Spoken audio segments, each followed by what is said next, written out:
Iglesia, buenas noches, Dios les bendiga. Eh, Qué gozo es para mí, qué privilegio es para mí poder volverme a encontrar con ustedes, tener este tiempo para compartir una palabra de parte del Señor para sus vidas. Así que yo me gozo esta noche, aunque no los pueda ver, ¿cierto? Pero sé que están ustedes ahí. Así que yo espero que esta noche ustedes tengan toda la disposición, toda la pasión, la entrega, el amor, el corazón, para que juntos, en un mismo espíritu, con un mismo corazón, escuchemos al Señor esta noche, que el Señor quiere hablarnos esta noche. De seguro te digo que el Señor esta noche quiere hacer algo muy especial en ti. Por lo tanto, yo te aconsejo, te sugiero que tú te dispongas, que tú dispongas tu corazón, que dejes a un lado el entretenimiento, las distracciones y puedas escuchar esta noche al Señor. Bueno, amados, antes de orar, quisiera recordarles las reuniones que tenemos este fin de semana, el domingo, una a las 9 de la mañana, la otra a las 11 de la mañana. Si Dios lo permite, estaremos transmitiendo, óigame muy bien, estaremos transmitiendo el primer culto, el de las 9 de la mañana. Llegado el caso que algo suceda, les estaremos entonces informando para que estén atentos al grupo de WhatsApp de la Primera Iglesia Bautista si hay algún cambio. Pero hasta ahora, 9 y 11 de la mañana. Por si tú no te has inscrito, te animo y te invito para que lo hagas a tiempo. Recuerda que es con cupos limitados. Y si a las 9 no podemos transmitir en vivo, transmitiremos entonces a las 11. Y si hay algún cambio, como les digo, les estaremos avisando e informando. Bueno, amados, entonces, ¿qué tal si ahí donde tú estás, inclinas tu rostro, cierras tus ojos? Si quieres levantar tus manos, hazlo. Siéntete con toda libertad y vamos a orar al Señor pidiéndole que esta noche Él nos hable y nos instruya por medio de su palabra y avive nuestros corazones. Amén. Padre, esta noche te damos gracias a ti por este día, por este nuevo día, Señor, que tú nos regalas para poder estar delante de ti. Para nosotros el hecho de estar vivos, el hecho de poder tener la capacidad de pensar, de poder escuchar, de tener fuerzas, de tener incluso la disposición en el corazón para estar delante de ti, nos habla de la misericordia que tú extiendes para con tu iglesia, para con tu pueblo, para con cada uno de nosotros que nos disponemos esta noche para escuchar tu voz. Hoy, Señor, sabemos que tú no has cambiado, que tú sigues siendo el mismo de ayer, de hoy y por los siglos. Así como los discípulos se sentaban a tus pies para escuchar tu voz, para escuchar tu palabra, tus mandatos, tus enseñanzas. Asimismo hoy como iglesia tuya nos disponemos para sentarnos a tus pies y escuchar tus consejos, escuchar tu palabra que nos santifica, que nos purifica, que nos edifica y que aviva nuestras almas, nuestro corazón, nuestras vidas. Gracias, Señor, por la oportunidad que nos das de escucharte esta noche. ¿Cuántos en esta noche quizás no tienen la oportunidad de hacerlo, pero hoy nosotros tenemos el don de ti, ese don que tú nos das, ese regalo que tú nos das de poder escucharte esta noche? Así que apreciamos tu palabra, valoramos tu palabra, por lo tanto nos disponemos para escucharte esta noche. Haz con nosotros como tú quieras, que tu palabra afecte, Señor, nuestros corazones para honra y gloria de tu nombre. En Cristo Jesús, Señor nuestro. Amén y amén. Muy bien, amados. Estamos en el estudio de Lucas, el libro de Lucas. Estamos en el capítulo 19 todavía, así que yo les invito a que me acompañen al capítulo 19 del Evangelio de Lucas, versículo 28. Realmente es un texto largo, es un texto bastante largo, lo cual cuando lo estaba estudiando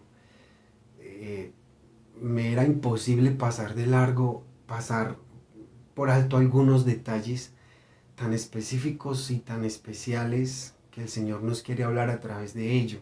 Por lo tanto, yo lo dividí en 3 enseñanzas, porque quiero que entremos en cada detalle de lo que Dios nos quiere hablar para el día de hoy. Entonces, la primera sección del texto que vamos a estudiar esta noche es del versículo 28 al versículo 34. Así que les invito a que nos ubiquemos en Lucas 19, versículo 28. Vamos a leer nuestro texto. Dice: dicho esto, iba delante subiendo a Jerusalén Jesús. Y aconteció que llegando cerca de Betfagé y de Betania, al monte que se llama de los Olivos, envió 2 de sus discípulos diciendo: id a la aldea de enfrente, y al entrar en ella hallaréis un pollino atado, en el cual ningún hombre ha montado jamás. Desatadlo y traedlo. Y si alguien os preguntare, ¿por qué lo desatáis? Le responderéis así: porque el Señor lo necesita. Fueron los que habían sido enviados, y hallaron como les dijo. Y cuando desataban el pollino, sus dueños les dijeron: ¿por qué desatáis el pollino? Ellos dijeron: porque el Señor lo necesita. Amén. Esa es la primera parte que vamos a estudiar esta noche de este texto que es tan carnudo. Tiene mucha carne, tiene cosas muy especiales que nos dice. Bien, entonces empecemos otra vez leyendo el primer versículo. Dice: dicho esto, iba adelante subiendo a Jerusalén, y aconteció que llegando cerca de Betfagé y de Betania, al monte que se llama de los Olivos, envió a dos de sus discípulos. Bien, para que podamos empezar a entender lo que vamos a hablar esta noche. Antes de que se me olvide, quería decirles que el título de hoy, para que lo entendamos mucho más lo que vamos hablando a medida que vamos hablando, el título de hoy es Obediencia sin reproche. Obediencia sin reproche. Bien, entonces yo quisiera primero describirles qué significa esa palabra discípulos. Esa palabra discípulos es una palabra griega que es matetes, ¿sí? Con H intermedia, matetes. ¿Y qué significa? Dice que es un aprendiz y viene de la raíz mat, M-A-T-H, lo que indica que es un aprendiz de pensamiento acompañado de esfuerzo. Lo que quiere decir esto es que un discípulo verdadero empieza a cambiar su manera de pensar, lo que conlleva a una transformación en su vida. Así que un discípulo sigue la enseñanza de otro, así como los discípulos de Juan, de los fariseos, de Moisés, de Jesús, etcétera, etcétera. Ahora nos surge una pregunta, y es, entonces, ¿quién es un discípulo? Muchas personas creen que se han convertido en discípulos de Jesús cuando Él ha perdonado sus pecados. De hecho, estábamos muertos en nuestros pecados y delitos, pero a través del perdón nos dio vida juntamente con Él, como lo declara Colosenses capítulo 2, versículo 13. Sin embargo, el perdón de pecados no es el discipulado. Una vez que hemos recibido la expiación por nuestros pecados y somos reconciliados con Dios, a través de la muerte de Jesús, empezamos apenas en el punto de partida en seguir el ejemplo de Jesús en su vida. Eso es lo que es un discípulo. Muy bien, ahora vamos a entrar en materia. El texto nos relata que Jesús venía subiendo a Jerusalén, y entre los que venían con Jesús venía una gran multitud. Pero hay 2 clases de público dentro de la multitud de seguidores de Jesús. Unos eran sus discípulos, que eran más bien unos pocos, el resto de la multitud eran personas que quizás seguían a Jesús, pero por otras razones, eran simpatizantes, llamémoslo así, del Evangelio de Jesús, de sus enseñanzas, pero porque lo seguían por otras razones, ¿sí? Unos lo seguían, por ejemplo, por el pan, lo que quiere decir que seguían a Jesús para que Jesús de alguna manera pudiera satisfacer la necesidad física que ellos tenían, como el hambre. Otros seguían a Jesús por el milagro, para que el Señor los sanara, para que el Señor hiciera un milagro, pero después del Señor hacer el milagro, muchos de ellos se iban. ¿Recuerdan la historia de los 10 leprosos? Cómo Jesús sana a 10 leprosos y tan solo uno de ellos regresó para agradecerle, los otros 9 no. Lo que significa que ese hombre que regresó para agradecerle fue un hombre que quiso vivir, que rendirle su vida a él, a Jesús, aquel que lo había sanado. Pero los otros 9 no regresaron para agradecerle, ¿sí? Dice Juan capítulo 6, versículo 26. Respondió Jesús y les dijo: de cierto os digo que me buscáis, no porque habéis visto las señales, sino porque comisteis el pan y os saciasteis. Entonces yo no sé cuál es tu caso. Yo no sé si en tu caso tú vas a la iglesia. Yo no sé si en tu caso tú vienes a escuchar su palabra, vienes a adorarlo a la iglesia un domingo o quizás un jueves por aquí, por este medio, por las redes sociales, pero quizás porque estás esperando que Él haga un milagro, quizás porque estás esperando que Él satisfaga tu hambre física, haga un milagro económico, yo qué sé, por muchas razones. Pero yo te diría que si esa es la razón, si ese es el centro de tu vida por el cual tú estás en este momento buscando a Jesús, creo que estás equivocado, porque esa fue la razón de algunos de los seguidores de Jesús, pero que no eran realmente sus discípulos. Un discípulo real de Jesús, un discípulo verdadero de Jesús, lo busca es para que sacie, pero su hambre espiritual más que su hambre física. Ahora yo tendría que decirles que dentro de la multitud, como les decía, las razones por las cuales lo buscaban, habían algunos que creían que él era el Mesías. Noten que incluso el título dice la entrada triunfal en Jerusalén. Entonces muchos de los seguidores de Jesús que estaban en ese momento, en esa caminata hacia Jerusalén con él, y otros que estaban en Jerusalén esperándolo, estaban a la expectativa de lo que ellos creían que pronto estaba por suceder en Jerusalén.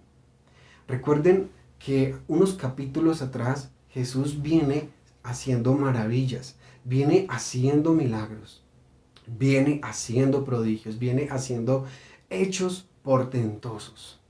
Y entre esos, recuerden que hace poco hablamos de la sanidad del ciego Bartimeo. ¡Qué milagro tan espectacular! ¿Y qué me dicen ustedes de la resurrección de un muerto de 4 días llamado Lázaro? Yo creo que milagro más grande que ese Israel no había visto. Israel no había visto por muchísimos años. Entonces, la gente estaba a la expectativa al ver a un hombre al cual estaban aclamando como el Mesías, como el rey de los judíos, y al ver ese tipo de cosas que él estaba haciendo, alimentaba en ellos la expectativa. Ellos creían que Jesús vendría ya a establecer su reino al estilo Salomón. Ellos estaban pensando, se estaban haciendo la idea que Jesús era el gran libertador que vendría a sacar sus espadas con sus discípulos y sus seguidores para quitar el yugo opresor de los romanos. Entonces ellos estaban con esa expectativa. Al ver los milagros de él, tal vez entre ellos hablaban y pensaban y decían: ¿será este el Mesías? ¿Será este aquel de quien nos hablan los profetas, que nos va a traer libertad a Israel y que nos va a devolver el reino? Quizás entre ellos hablaban eso y se preguntaban eso. Lo cual era cierto, pero no en la manera y en la forma en que ellos pensaban. Porque si bien es cierto, Jesús era el Mesías que vendría a rescatarlos del yugo opresor, pero era espiritual, del yugo opresor del pecado, del yugo opresor de Satanás, de la esclavitud del pecado, de la esclavitud de Satanás, y que también les daría vida eterna. Pero eso era lo que ellos no entendieron y por eso rechazaron a Jesús. Por eso entre esos mismos seguidores que estaban recibiendo a Jesús con sus mantos en el suelo, esos mismos seguidores que estaban extendiendo sus ramas, muchos de ellos eran los que después de unos días, cuando se iba a celebrar la Pascua, fueron los que empezaron a gritar: crucifícale, crucifícale, crucifícale. Esos mismos eran los que posteriormente estaban gritando. Digo no todos, porque entre ellos, como les digo, habían algunos que sí eran realmente sus discípulos, pero no todos eran sus discípulos, de todos los que lo seguían.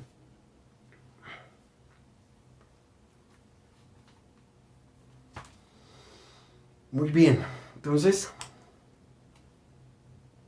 dentro de la multitud, también como les decía ahorita, habían unos pocos que eran sus discípulos. Esos discípulos seguían a Jesús. Entre ellos estaban algunos que esperaban a Jesús en Jerusalén.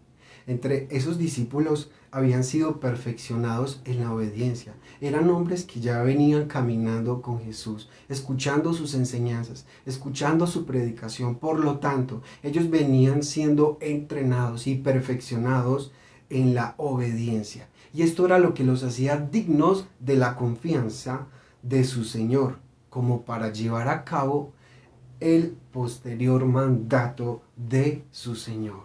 ¿Sí? ¿Cuál? El versículo 30 y el versículo 31 nos habla de ese mandato. Dice el versículo 30 y el versículo 31. Jesús le dijo a estos dos discípulos, le dijo: id a la aldea de enfrente, y al entrar en ella hallaréis un pollino atado, en el cual ningún hombre ha montado jamás. Desatadlo y traedlo. Y si alguien os preguntare: ¿por qué lo desatáis?, le responderéis así: porque el Señor lo necesita. Esto nos dice una cosa, un primer punto. Si quieres anotar, los que escriben, los que toman nota. Estos dos versículos nos dicen que Jesús, 100% hombre, pero también 100% Dios, en su omnisciencia. Él conocía los pensamientos de ellos, pero también conocía los acontecimientos futuros, en pro y cumplimiento de las escrituras que decían de él, en pro del cumplimiento de las escrituras que decían de él. Él conocía eso en su omnisciencia. Y en base a eso es que Jesús les manda a hacer tal cosa, hacer tal cosa. Yo quisiera que en este momento hiciéramos un ejercicio, que tú trataras de ponerte en este momento en los pantalones de los discípulos. Piensen por un momento si Jesús te diría a ti eso, lo que le está diciendo a los discípulos. Jesús les está diciendo: vayan a la aldea de enfrente y allá van a hallar un pollino, desátenlo y tráiganlo. Yo me imagino, yo creería, si yo fuese uno de ellos, tal vez para mí sería algo absurdo, digámoslo así. Para mí sería algo como: uy, pero yo cómo voy a ir a desatar un burrito, un pollino, y de pronto yo me meto en un problema. Pero Jesús sabía, como les digo, en su omnisciencia, Él sabía lo que estaba haciendo, Él sabía lo que estaba diciendo. Jesús era objetivo, Jesús era intencional, porque Él conocía lo que decían las escrituras de Él. Él tenía tal confianza de que las escrituras tenían que cumplirse. Así que Jesús no le iba a encomendar esta labor a cualquier persona. Jesús no le iba a encomendar esta labor a uno de sus, entre comillas, seguidores. Él necesitaba encomendar esta labor a dos personas de entre sus discípulos que él conociera muy bien. Entonces, esto denota la confianza que Jesús tenía en sus discípulos, porque Jesús ya había caminado con ellos y Jesús más que nadie los conocía. Jesús sabía que a pesar de que eran hombres imperfectos, Jesús sabía que a pesar de que eran hombres comunes y corrientes como tú y yo, quizás con luchas, quizás con pecados, ¿sí? Pero que eran hombres que tenían un corazón para Él, que lo amaban, y eso lo demostraban obedeciendo los mandamientos del Señor. Si algo demanda el Señor en sus discípulos es la obediencia. Si algo espera del Señor, el Señor de tú y de yo, de mi persona, si nos consideramos sus discípulos, es la obediencia. Y quiero que miremos un contraste para ilustrarles lo que le estoy diciendo, entre David y Saúl. Ustedes conocen la historia del reinado de David y el reinado de Saúl. ¿Por qué fue desechado Saúl? Porque Saúl fue un hombre rebelde, porque fue un hombre desobediente, fue un hombre al cual le importó más la gloria de los hombres, fue un hombre que le importó más la aprobación de los hombres, que le importó más buscar la honra y el reconocimiento y el agrado de los hombres que el de Dios, y por lo tanto fue desechado. Pero por el otro lado, contrastándolo con Saúl, tenemos a David, un hombre que como tú y como yo también pecó. Ustedes conocen que él cometió un gravísimo error cuando cayó en adulterio, por ejemplo, con Betsabé. Pero se arrepintió, lo que denota que era un verdadero discípulo. Pero más que eso, el mismo Señor le llama, le da un título a este hombre y le dice, es un hombre, mira cómo lo llama el Señor, le dice, Él es un hombre conforme a mi corazón porque hará todo lo que yo quiero, todo lo que yo quiero. Por eso el Señor lo llama un hombre conforme a su corazón. Que el Señor conocía el corazón de David, pues Dios mismo se lo había dado por su gracia. Y él sabía que David estaba dispuesto a hacer lo que su Señor le mandara hacer para el pueblo, diferente a Saúl.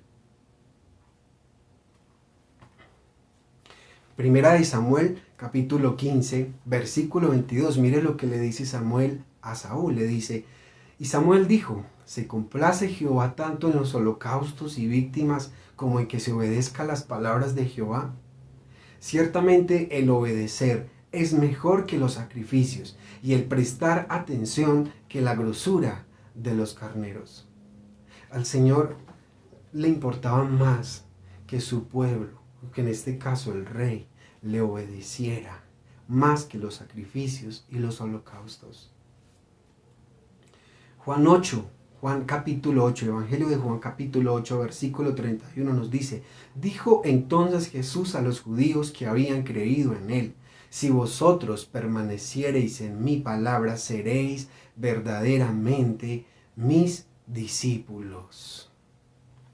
Así que estos dos textos nos demuestran, nos evidencian lo que al Señor le agrada, lo que Él espera de nosotros como su iglesia, como sus escogidos, como sus hijos. Y es nuestra sujeción en humildad, es nuestra obediencia a Él.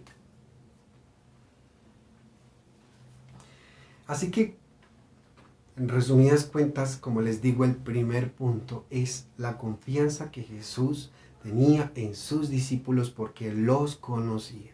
Sabía quiénes eran ellos, a pesar de su humanidad y sus dificultades, sus luchas, sus pecados, pero que eran hombres que amaban a Dios y lo demostraban obedeciendo los mandatos, las enseñanzas, las predicaciones de Jesús. Pero por otro lado, segundo, el versículo 32 nos dice, fueron los que habían sido enviados y hallaron como les dijo. Repito, fueron los que habían sido enviados y hallaron como les dijo. Esto denota la obediencia de sus discípulos. Jesús les dio una orden que para nosotros podría ser algo loco. Vayan, desaten un pollino, me lo traen y si el dueño les pregunta qué hacen con él, ustedes le dicen es que el Señor lo necesita. Ellos simplemente obedecieron la orden de su Señor. Pero para ellos poder obedecer al Señor tenían que haber tenido primero un previo conocimiento de Él para poder confiar en Él, para poder ellos tener fe, para poder ellos tener tal confianza en el mandato de su Señor, tenían que haberlo conocido primeramente. Yo te pregunto, ¿cómo puedes tú confiar en alguien que tú no conoces? ¿Cómo puedes tú confiar en alguien que tú no conoces? De alguna manera, durante esos 3 años, los discípulos conocieron a Jesús, vieron la integridad, la pureza de Jesús, vieron que era un hombre consecuente con sus enseñanzas, con sus palabras, vieron que era realmente, vieron que era el Hijo de Dios, vieron los milagros, vieron las maravillas, vieron los prodigios, vieron los portentos de Dios a través de Jesús. ¿Cómo no iban a confiar en tal hombre que en ese momento les estaba dando una orden? Ellos por eso confiaron en la orden que Jesús les estaba dando y sin reproche obedecieron.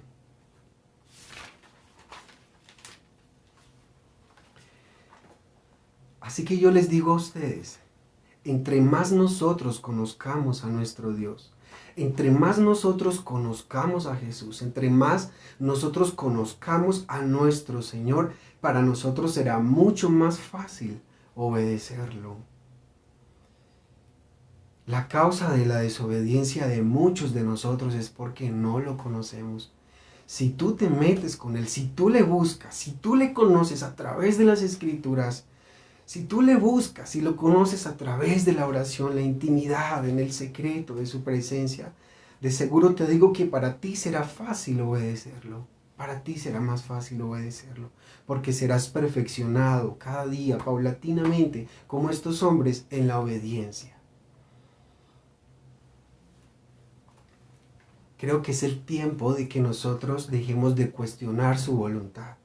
Muchos de nosotros cuestionamos su voluntad, cuestionamos sus mandamientos. Yo he escuchado a muchos, entre comillas, que se dicen ser creyentes, cristianos, cuestionando la voluntad de Dios, cuestionando su palabra.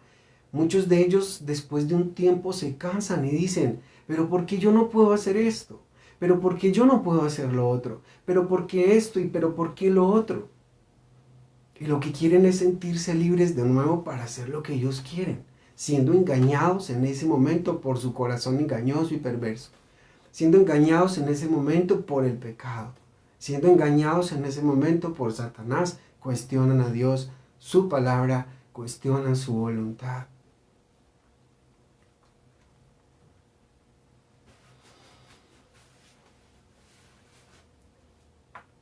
Si Él nos dice a nosotros que no pequemos, no le cuestionemos. Nosotros tenemos que conocerlo y confiar en que Él es un Padre bueno. Yo tengo 2 hijos y yo sé que yo en comparación a Dios soy malo. Y aún yo siendo malo, quiero el bienestar para mis hijos. Por lo tanto, todo lo que ellos me piden yo no se los doy. Yo los disciplino, yo los castigo, yo los corrijo porque los amo, aunque ellos no lo entienden. Cuando ellos lloran, cuando ellos me recriminan porque les castigo, porque ellos no entienden el amor que yo siento por ellos. Pero yo sé que ellos confían en mí, a pesar de su niñez. Y yo sé que a medida que ellos vayan creciendo, van a ir creciendo en confianza hacia su Padre. Igual, si el Señor te dice a ti no peques, no es porque Él te quiera molestar o te quiera estorbar en la vida, sino porque Él que sí es un Padre bueno, Él sabe lo que te conviene y lo que no te conviene. Él sabe qué sirve para tu provecho y qué cosas no. Yo quiero que tú entiendas esta noche, tú que me escuchas, yo quiero que tú entiendas que el Señor no quiere molestar tu vida. Lo que Él quiere y pretende es amarte. Es amarte. Él no quiere que tú sufras. Él no quiere que tú sufras las consecuencias de tus errores, de tus malas decisiones o de tus pecados.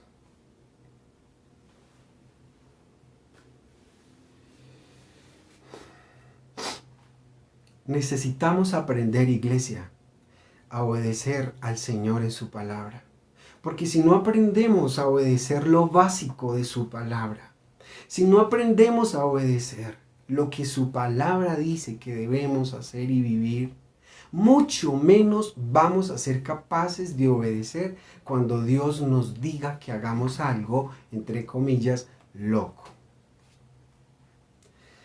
Por ejemplo, ¿ustedes qué opinan, qué pensarían si Dios a ustedes les dijera lo que le dijo a Abraham?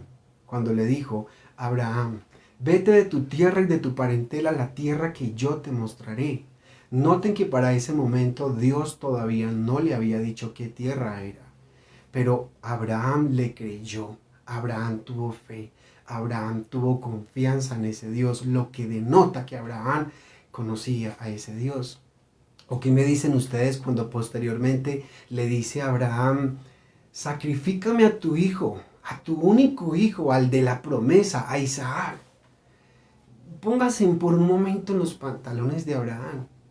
Realmente yo no sé este hombre qué pudo haber pensado en ese momento, pero yo supongo, personalmente hablando, que esto pudo traer quizás confusión. Pero a pesar de su confusión, a pesar quizás de la angustia o la tristeza que pudo haber sentido cuando su Señor le mandó a hacer tal cosa, él obedeció. ¿Por qué? Porque él tenía un previo conocimiento de quién era el que le había dado a su hijo Isaac. ¿Y quién era el que le estaba diciendo, dame a tu hijo, a ese que yo te di, al hijo de la promesa, dámelo? Abraham lo conocía. Abraham sabía quién era él. ¿No les parece algo loco, descabellado para la razón humana, para la lógica humana, que Dios te pida algo así? ¿Qué me dicen ustedes de los muros de Jericó cuando entraron a la tierra prometida y el Señor les dice que den unas cuantas vueltas todos los días y que el último día después de dar unas vueltas griten para que los muros se caigan? Eso parece loco, parece una locura para la filosofía, para la razón humana. Eso suena a algo loco. Pero el pueblo de Israel, después de haber visto que abrió el Mar Rojo, después de haber visto las señales y los prodigios y las maravillas con las que lo sacó de Egipto, aprendieron a confiar, aprendieron a ver a ese Dios todopoderoso. Por eso ellos obedecieron, aunque posteriormente luego se rebelaron, porque era un pueblo de dura cerviz, de un corazón muy duro. ¿O qué me dicen ustedes de la construcción del arca de Noé? Cuando el Señor le da la orden a Noé de construir un arca, cuando ni siquiera llovía, dice la palabra que solo bañaba un vapor la tierra, cubría la faz de la tierra un vapor.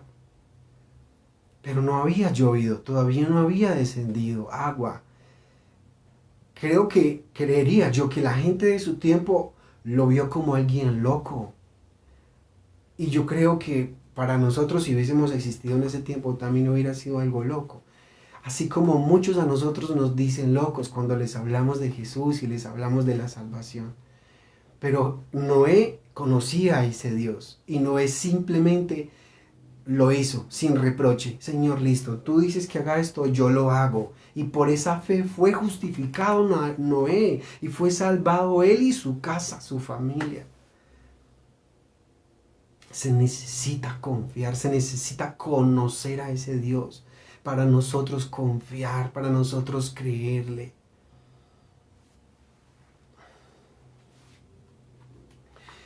Yo leí la historia de dos hombres para ilustrarles esto que estamos hablando, de dos hombres. Leí la historia, leí la biografía de un hombre que ustedes conocen, algunos de ustedes conocen. Él es el pastor Claudio Freyson de la Iglesia Rey de Reyes de Argentina. Y recuerdo que él en su libro narra cuando él empezó su ministerio, cuando él se graduó del seminario como pastor, le dieron una hora para empezar y la iglesia no prosperaba, la iglesia no crecía. Las únicas dos personas que se congregaban las únicas tres personas, creo que eran dos ancianas y su esposa. Y él hacía muchas cosas, hacía muchas estrategias, hacía cualquier cantidad de cosas que le aconsejaban para ver su iglesia prosperar, la obra del Señor prosperar. Y eso le trajo mucha frustración al punto que un día fue hasta donde su jefe, él es de las asambleas de Dios, y le llevó la carta de renuncia, pero su jefe le dijo, no lo hagas, no lo hagas, Claudio, porque yo siento en mi corazón que Dios quería hacer contigo algo muy especial y no le aceptó la renuncia. Entonces él continuó haciendo y haciendo, pero nada funcionaba. Tanto que se inventaba cosas, se inventaba muchas cosas. Entre esas, un día él varias veces se hacía en un parque, ponía unas sillas, ponía una pantalla y ponía una película, porque ya había intentado predicar y la gente no venía. Pero cuando les ponía una película, la gente empezaba a mirar. Y cuando ya tenía la gente ahí sentada, se salía del escondite detrás de un árbol donde él se escondía y empezaba a predicarles. Pero a lo más les empezaba a predicar, la gente se iba. Y eso le trajo mucha frustración, mucha tristeza, mucho dolor, al punto de llegar a pensar que tal vez él no había sido llamado. Y él empezó a conocer al Espíritu Santo, de lo que hemos estado hablando los domingos. Empezó a tener una relación, una intimidad profunda con el Señor, con el Espíritu de Dios. Y el Señor le empezó a hablar, hasta que en una noche él tuvo un sueño. Dios le habló a través de un sueño y le dijo que se fuera para Belgrano. Belgrano era un barrio de la ciudad de Buenos Aires, y él en esa visión que tuvo de noche, en ese sueño, él vio y que que el Señor le decía que predicara en ese lugar, y las almas empezaron a salvar. Él, cuando se despierta, le cuenta a su esposa su sueño, le dice que Dios le habló, y él está empecinado, convencido de que Dios le había hablado. A su esposa le pareció una locura. Su esposa dijo, ni su propia esposa lo apoyó, ni su propia esposa, pero él estaba convencido que Dios le había hablado. Y aún en contra de todos los obstáculos, en contra de la lógica y la razón humana, él obedeció. Fue a Belgrano y empezó a predicar. Eso era como una plaza de mercado, y empezó a predicar, y las almas empezaron a venir. El Señor empezó a hacer milagros, él empezó a hacer campañas evangelísticas, y la gente, incluso en las casas alrededor de la campaña que él estaba haciendo, se empezó a sanar. La gente empezó a venir en arrepentimiento y fe. Los drogadictos empezaron a ser libertados, los oprimidos por el diablo también, y empezó un avivamiento en Argentina. Y Dios empezó a usarlo en las naciones. ¿Qué tal si este hombre no le hubiera hecho caso a Dios? Quizás por el consejo o la razón de los hombres, incluso hombres de Dios, que le aconsejaban que no hiciera tal locura.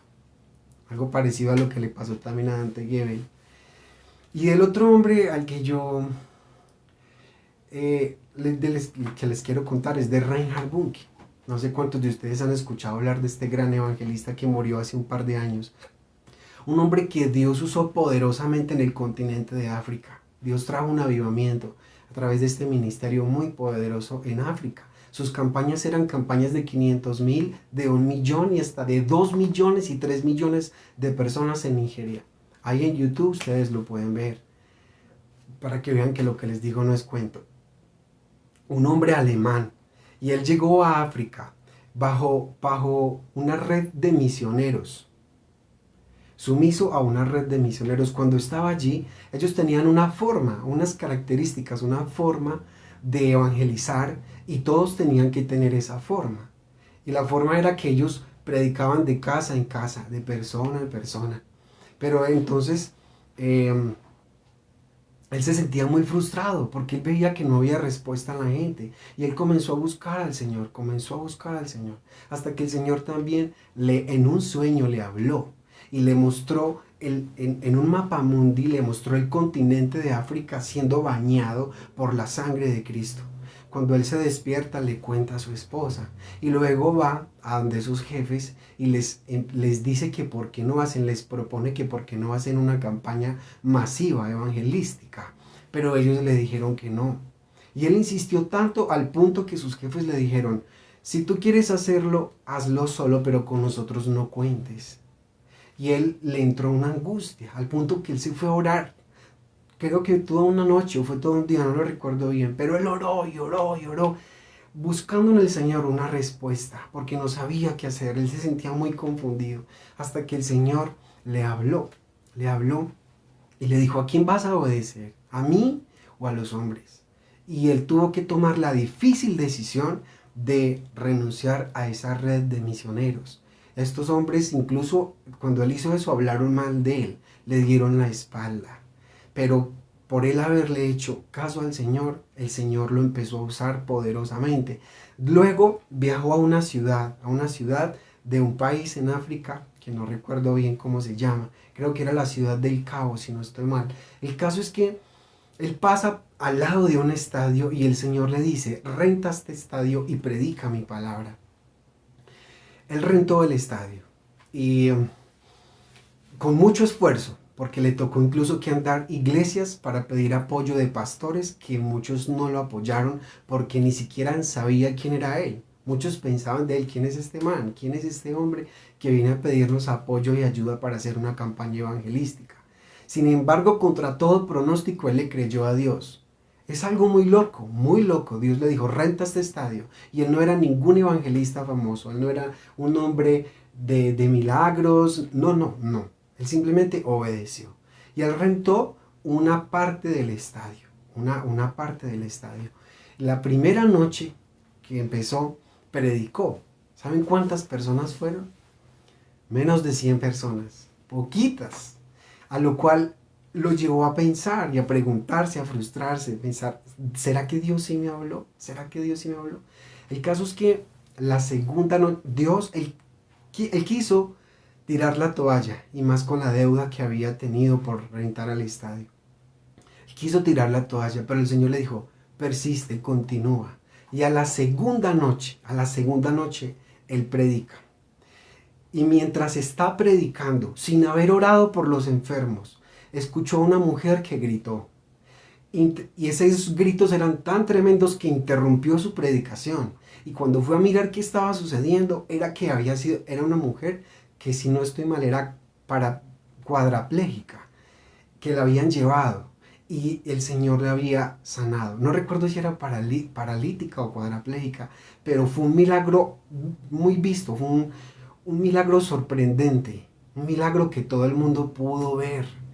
Y entonces después escuchó otro grito de otra persona que estaba siendo sanada y vio cómo la gente lloraba al ver esos milagros sin él ni siquiera haber impuesto las manos, sin ni siquiera haber orado por los enfermos. Vio cómo otros empezaron a hablar en lenguas y él no estaba orando por eso. Otros que habían sido oprimidos por el diablo, por los demonios, estaban siendo libertados de ese cautiverio de Satanás. Y él empezó a ver todo eso y él también con ellos se puso a llorar. Y él también era un espectador al ver lo que Dios estaba haciendo, solo por haber escuchado y obedecido a Dios. Y a la tercera noche ustedes ya podrán imaginarse lo que pasó. Se llenó el estadio y era alguien que nadie conocía. Es algo sorprendente, es algo impresionante. Pero estos hombres estaban seguros que Dios les había hablado, que Dios les había hablado. Y aquí quiero hacer un paréntesis, mis amados, porque hay muchos que se escudan en estas palabras que estamos hablando para tomar decisiones locas, sin que Dios les haya hablado. Yo he visto a mucha gente luego culpar a Dios, he visto a muchos frustrados. He visto a muchos en grandes problemas por tomar malas decisiones basados en una excusa de que Dios les habló. O cogen su palabra y la malinterpretan. Sacan un texto fuera de su contexto para que diga lo que ellos quieren que diga y cometen locuras. Cometen locuras. Muchos han perdido sus hogares. Muchos han perdido sus empleos. Muchos han hecho locuras porque dicen, no, en fe lo voy a hacer, en fe voy a hacer, en fe voy a hacer. Y terminamos malinterpretando la fe. Esto que yo les hablo fue porque Dios les habló y ellos realmente escucharon a Dios. Si Dios te habla, yo te diría, si Dios te habla y estás convencido que realmente Dios te habló, pues tenlo por seguro, que si Dios te habló, Dios hará lo que te dijo que va a hacer. Pero si Dios no te habló, no comprometas a Dios en tus malas decisiones, mis amados. No lo hagas. Así que ya para terminar, ya estamos terminando. Quiero terminar con el versículo 33 y 34. Dice: y cuando desataban el pollino, sus dueños les dijeron: ¿por qué desatáis el pollino? Ellos dijeron: porque el Señor lo necesita. Lo que tipifica que estos hombres, los dueños del pollino, cuando preguntan ¿por qué están haciendo eso? Y les contestan los discípulos de Jesús: porque el Señor lo necesita. Esto da a entender que estos hombres también tenían un previo conocimiento de Jesús, del Señor, de su Señor. Y por eso para ellos fue un privilegio usar de sus recursos para servir a su Señor. Creo que un discípulo de Jesús no tiene reparo alguno en servir al Señor con su vida y con sus recursos. Para él es un deleite, para él es un gozo, para el discípulo de Jesús es un placer servir al Señor con su vida y no solo y con sus recursos también. Si bien es cierto, Dios no te necesita a ti ni me necesita a mí. Nosotros no somos indispensables. Él no necesita tus recursos para llevar a cabo sus planes. Él puede usar a quien quiere usar. Él puede hacer lo que quiera porque Él es el Todopoderoso. Él es Dios. Él es el creador de los cielos y de la tierra. Él es el creador del universo. Él te creó a ti y a mí. Así que ¿quiénes somos nosotros para pensar en algún momento, si lo hemos pensado, que Dios nos necesita? Sin embargo, noten que los discípulos le dicen: el Señor lo necesita. Así que date por privilegiado que el Señor quiera usar tu vida. Date por privilegiado que el Señor quiera contar con tus recursos para su servicio. Para su servicio. Así que tú y yo no debemos tener reparos en ello.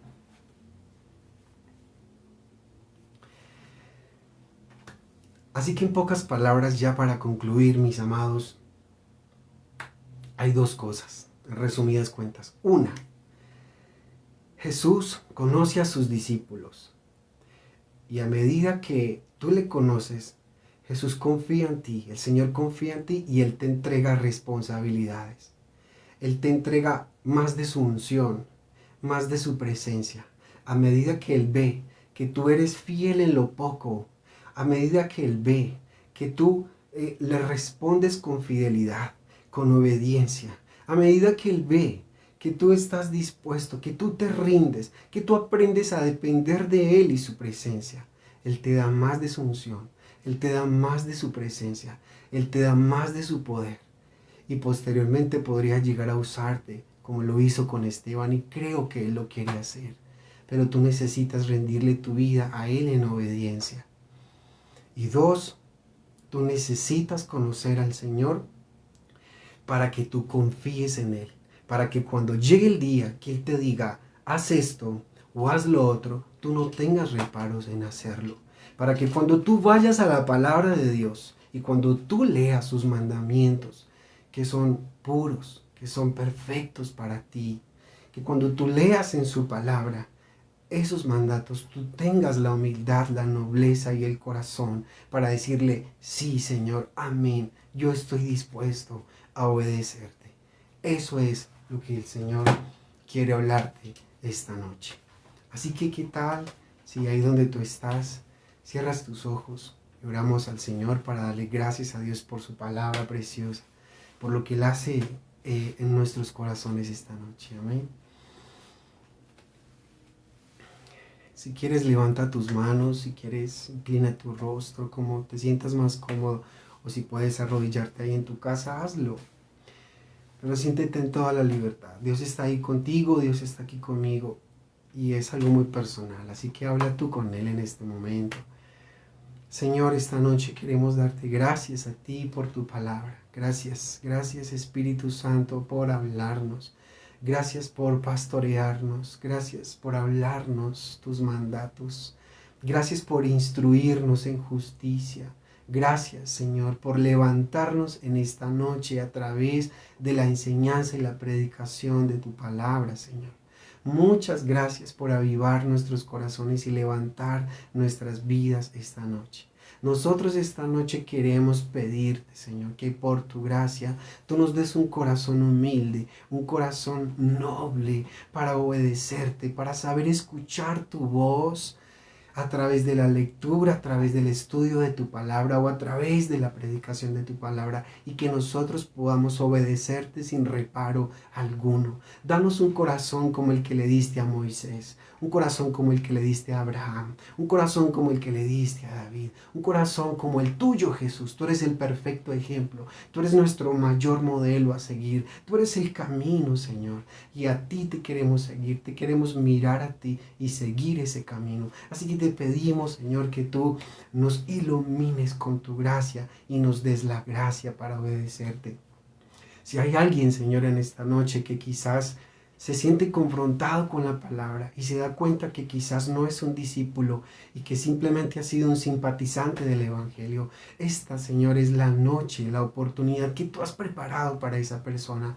Por lo que yo te pido, Espíritu de Dios, que tú convenzas el corazón de ese hombre, de esa mujer que me escucha, para que él venga en arrepentimiento y fe delante de ti, para que él crea, Señor, que tú le amas y que lo único que tú quieres hacer es librarlo de un juicio eterno, que lo único que tú le estás brindando es vida y vida eterna, Señor, que ya no haya más nadie que te rechace cuando escuche este mensaje, cuando escuche esta palabra. Yo ruego para que esta palabra, Señor,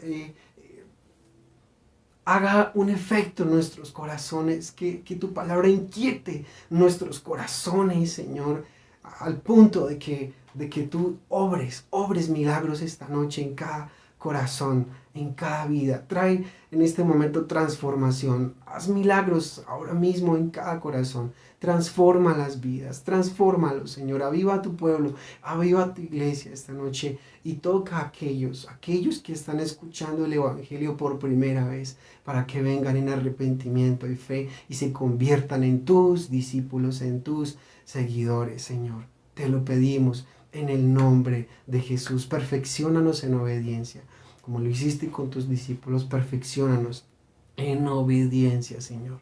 Queremos agradar tu corazón, queremos ser hijos de tu complacencia. Asimismo aprovechamos este momento, Señor, para pedirte que si hay alguien enfermo entre tu pueblo, tú obres milagros. Yo ruego que tú extiendas tu mano poderosa, Espíritu de Dios, ahora mismo, esta noche, y que tú seas trayendo sanidad a los cuerpos enfermos.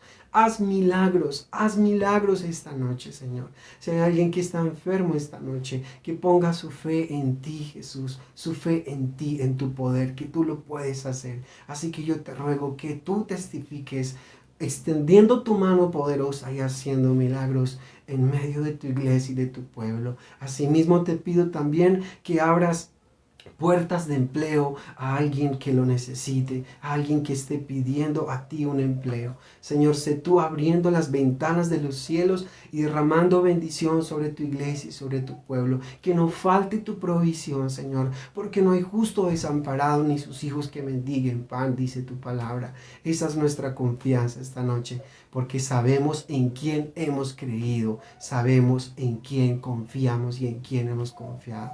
Gracias, Padre, por escucharnos esta noche y por lo que tú has hecho en cada vida y en cada corazón en este momento.